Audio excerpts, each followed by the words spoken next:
Hi everyone, this is robin और एक बार फिर से मैं आप सभी को वेलकम करता हूं हमारे इस पॉइंटर सीरीज़ में। तो देखिए, लास्ट पार्ट में भी मैंने आपको एसएससी 1997 के एग्ज़ाम में जो भी आपसे क्वेश्चन पूछे गए थे उनको पॉइंटर्स के थ्रू आपको समझाने की कोशिश करी थी। अब देखिए, पॉइंटर्स के थ्रू समझने का आपको फ़ायदा देने की यही ज़रूरत मैंने समझी थी कि आप अगर क्वेश्चन के थ्रू चीज़ों को करते हैं तो वहाँ पर आपको डिस्ट्रैक्ट करने के लिए चीज़ें बहुत सारी होती हैं, आपके साथ में और भी ऑप्शंस होते हैं और टाइम कंज्यूमिंग भी वो हो जाता है। तो रिवीजन के तौर पर मुझे लगा कि पॉइंटर की ये सीरीज़ आपके लिए फ़ायदेमंद रहेगी, तो इसी सीरीज़ को फिर फॉरवर्ड करते हुए पार्ट 2 के साथ मैं स्टार्ट करूँगा अपने इस पार्ट को। ये कुछ मेरे बारे में जानकारी। My name is robin. तो चलिए हम अपना पहला सेशन स्टार्ट करते हैं। तो देखिए, पहले हम लेंगे जनरल ज्योग्राफी से रिलेटेड पॉइंटर्स को। तो चलिए देखते हैं। आपसे पूछा है island of man is located between which countries, या फिर विच कॉन्टिनेंट्स की तरीके से अगर आपसे पूछा जाए कि भाई बता दीजिए, कि आपको ऑप्शन दे दिए जाएंगे। नॉर्दर्न आइलैंड एंड इंग्लैंड भी आपको दिया जाएगा और आपसे पूछा जाएगा आइलैंड ऑफ मैन निम्नलिखित में से ऑप्शन में से कहाँ पर स्थित है। तो देखिए, इसका करेक्ट आंसर होगा आपका नॉर्दर्न आयरलैंड और इंग्लैंड के बीच में है आपका ये। एक्चुअली इसे आइलैंड ऑफ मैन नहीं बोलते हैं, इसे आइल ऑफ मैन बोलते हैं। आइल का अर्थ होता है आपका टापू। आइल का अर्थ होता है आपका टापू। तो टापू, आदमियों का टापू, एक्चुअली एक लोकेशन है जो कि आपकी नॉर्दर्न आयरलैंड और इंग्लैंड के बीच में सी में छोटी सी जगह पर स्थित है। काफ़ी फेमस है, काफ़ी सुंदर है। तो एग्जाम में पूछा गया था, तो याद रखेंगे कि भाई आइल ऑफ मैन आपका लोकेट है कहाँ पे, नॉर्दर्न आयरलैंड और इंग्लैंड के बीच में। क्वेश्चन दूसरा भी बन जाएगा, आपसे पूछ लिया जाएगा कि which one of the following isle is located between Northern Ireland and England. तो आप उसका आंसर क्या देंगे? आइल ऑफ मैन। नेक्स्ट है आपका बांग्लादेश से रिलेटेड पूछा गया है कि नौखाली जो डिस्ट्रिक्ट है वो निम्नलिखित दिए गए ऑप्शन में से कौन से देश में स्थित है। तो देखिए, 1997 के टाइम पर काफ़ी ज़्यादा फेमस न्यूज़ थी कि आपको नौखाली डिस्ट्रिक्ट में बहुत सारे राइट्स हुए थे। बहुत एक्सट्रीम लेवल पर ये यहाँ पर आरजी हुई थी। बहुत ज़्यादा यहाँ पर लोगों ने बहुत ज़्यादा इश्यूज़ क्रिएट करे थे। तो ये था आपका नौखाली डिस्ट्रिक्ट, जिसकी लोकेशन आपसे पूछी गई थी कि कौन सी जगह पर है। तो यह आएगा आपका बांग्लादेश में। इसी तरीके से अगर मैं यहाँ से आपको एक आइडिया देने की कोशिश करूँ कि आपके आजकल में जो भी न्यूज़ में चीज़ें रहती हैं, तो कोशिश करें कि एक्चुअली उनसे छोटी मोटी फैक्चुअल डिटेल्स आपको पता रहें। अभी आजकल में आप कहीं देखेंगे कि आप इंडिया के किसी डिस्ट्रिक्ट में, किसी स्टेट में कहीं पर कुछ इश्यू क्रिएट हो जाते हैं, तो याद रखें कि वहाँ पर जो रिलेटेड चीज़ें हैं, क्या वहाँ पर कोई आसपास नदी तो नहीं है, फेमस नदी तो नहीं है, या फिर उसका स्टेट कैपिटल क्या है, या फिर वहाँ के गवर्नर कौन है। तो इस तरीके की चीज़ें आपको अपडेट रहनी चाहिए जो कि हाल फिलहाल न्यूज़ में आती रहती हैं। नेक्स्ट है, आपको पूछा गया कि which of the state is not producing wheat. तो ऑप्शन में अगर आपको दिया जाए तमिलनाडु, तो तमिलनाडु एक ऐसा प्रदेश है जहाँ पर वीट प्रोडक्शन नहीं होता है। और अगर मैं पूछूं आपसे कि वीट प्रोडक्शन हाईएस्ट इंडिया में कौन से स्टेट में होता है, तो आप आंसर देंगे Uttar Pradesh. Uttar Pradesh is the highest producer of wheat और तमिलनाडु में ये प्रोड्यूस ही नहीं होता है। नेक्स्ट है, आपको कभी कभी इंडियन मैप की लोकेशन के हिसाब से पूछ लिया जाता है कि आपको ये डिस्ट्रिक्ट दे दिए गए हैं, आप इनको बताइए कि कौन सा मोस्ट वेस्टर्न साइड में है, कौन सा मोस्ट आपका ईस्टर्न साइड में है, कौन नॉर्थर्न और कौन साउदर्न साइड में है। तो इंडिया से रिलेटेड ऐसी छोटी मोटी चीज़ें अगर आपको पता है तो इट्स फाइन, अदरवाइज ये बहुत ही कॉम्प्लिकेटेड चीज़ें हो जाती हैं। तो कुछ एक ही ऐसी तरीके का क्वेश्चन आया था, आपसे पूछा गया था कि निम्नलिखित दिए गए ऑप्शन आपके क्या थे? लखनऊ, जबलपुर, हैदराबाद और चेन्नई। इनमें बता दीजिए कि मोस्ट फारदेस्ट ईस्ट में निम्नलिखित में से कौन सा है। तो ये हो जाएगा आपका आंसर लखनऊ।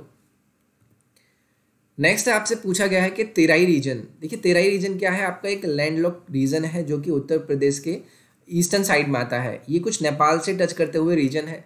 अब इससे कुछ बनने वाले डिस्ट्रिक्ट हैं जो कि उत्तर प्रदेश के डिस्ट्रिक्ट हैं। तो आपसे पूछा गया कि निम्नलिखित में से वो कौन सा रीजन है, कौन सा जगह है जो तेराई रीजन के आसपास सिचुएटेड नहीं है। तो देखिए, हरदोई रीजन है ये आपका इसके आसपास नहीं आता है, जबकि पीलीभीत, बहराइच और लखीमपुर ये आपके तेराई रीजन ऑफ उत्तर प्रदेश में आते हैं। नेक्स्ट आपसे पूछा गया है कि साइबेरियन क्रेन को निम्नलिखित दिए गए ऑप्शन में से कौन से पार्क में पाया जाता है। तो देखिए, साइबेरियन क्रेन एक बर्ड है। अब ये इंडेंजर्ड स्पीशीज़ के अंदर इसको हाईलाइट किया गया है, बहुत तेज़ी से ये कम हो रहे हैं। तो इन्हें पाया जाता है कियोलेट घाना बर्ड सेंचुरी। अब कियोलेट घाना बर्ड सेंचुरी की आप पूछेंगे कि लोकेशन बता दीजिए, तो ये आता है आपका राजस्थान में। राजस्थान में इसकी लोकेशन है और किस लिए फेमस है, ये आपकी साइबेरियन क्रेन के लिए फेमस है। नेक्स्ट है आपको पूछा गया जाएगा कि भाई वो कौन सा प्लांट था जिसे भारत लेकर आया गया प्रोडक्शन के लिए ब्राज़ील से, तो वो हो जाएगा आपका रबर। एक्चुअली रबर प्लांट को लेकर आया गया ब्राज़ील से और इंडिया में लाकर उसे प्लांट किया गया। तो इस तरीके की जो छोटे छोटे फैक्ट्स होते हैं वो जनरली आपसे एग्जाम में पूछ लिए जाते हैं और चीज़ें रिपीट भी होती हैं।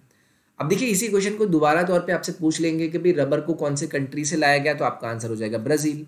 और पूछा गया था कि ब्राज़ील से कौन से प्लांट को लेकर आया गया था इंडिया में, तो उसका आंसर हो गया था आपका रबर। नेक्स्ट आपके इकोनॉमी से यहाँ पर रिलेटेड पॉइंटर्स हम लेना स्टार्ट करते हैं।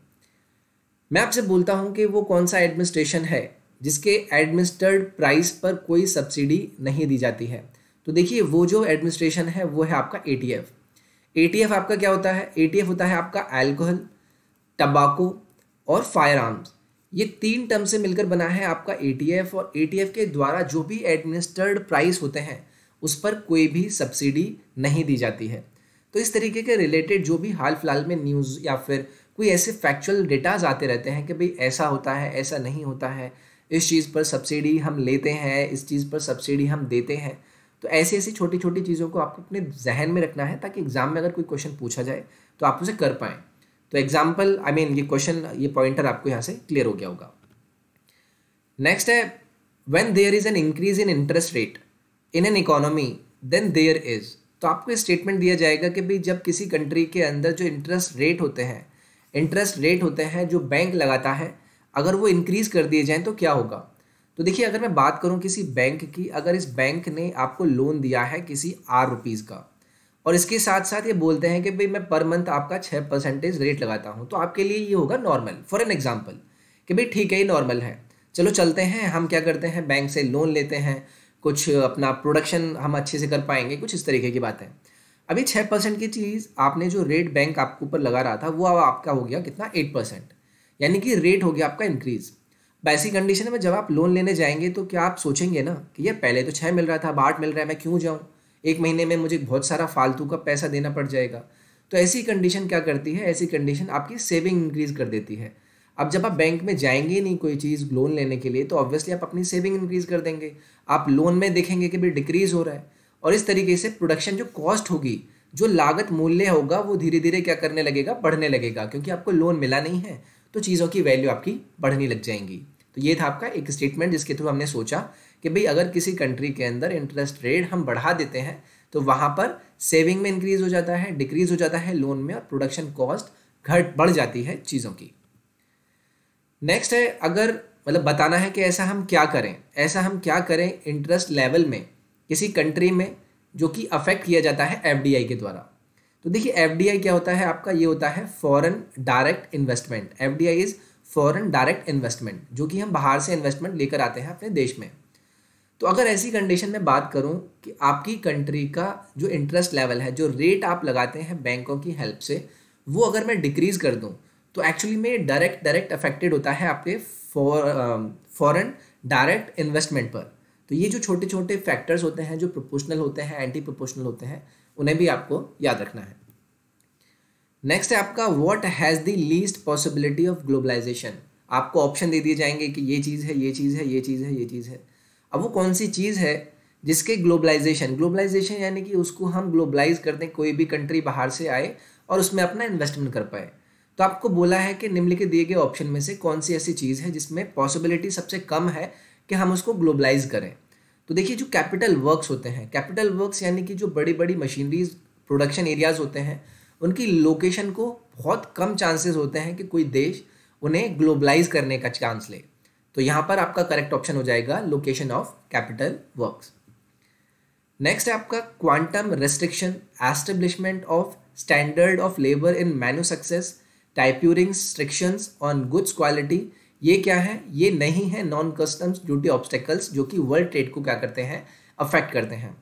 तो जनरली आपने भी देखा होगा, अगर आप PYQs को फॉलो करते आए हैं, आपने देखा होगा कि आपको स्टेटमेंट दे दिए जाते हैं और उनके जो रिलेटेड इफेक्ट्स होते हैं वो पूछ ले जाते हैं।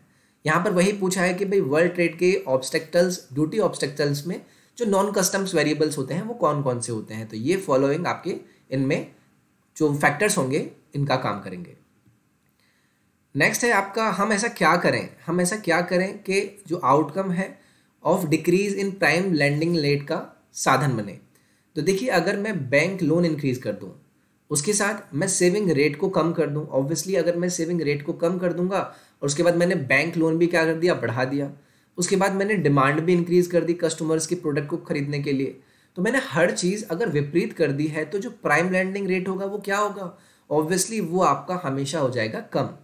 प्राइम लैंडिंग रेट यानी कि वो रेट जहां पर आप लोगों को लुभाने की कोशिश करते हैं। अगर सपोज कीजिए, मैंने स्टार्टिंग में आपसे बात की थी कि आपने 6% का रेट दिया था, अब आपको पता है लोग आपका लोन नहीं ले रहे हैं, अगर आप रेज करेंगे लोन का तो चीज़ें वैसी नहीं होंगी, जो सेविंग रेट है वो आपका डिक्लाइन कर रहा है, आपकी डिमांड जो है चीज़ों की वो बढ़ रही है। तो ऐसी कंडीशन में आप अगर लोगों को अपने पास लुभाना चाहते हैं तो आप कोशिश करेंगे कि अपने इस रेट को कम कर दें, ताकि लोग सिर्फ आपको आके अप्रोच करें। तो ये होता है रीज़न जो कि डिक्रीज का काम करता है प्राइम लैंडिंग रेट में।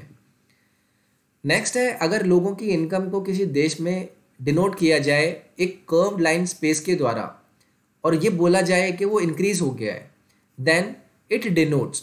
अगर मैं आपसे कहूँ कि भाई लोगों की इंक्रीज मैंने बढ़ा दी है, एक कर्व पाथ पे मैंने बोला देखो इंक्रीज मैंने कर दी है क्या, लोगों की इनकम, तो ऐसी कंडीशन में क्या होगा, आप देखेंगे कि डिसिमिलैरिटी यानी कि सिमिलैरिटी नहीं रहेंगी, dissimilarity is decreasing in income distribution, यानी कि वहाँ पर डिसिमिलैरिटी जो है वो आपको कम होती हुई नजर आएंगी।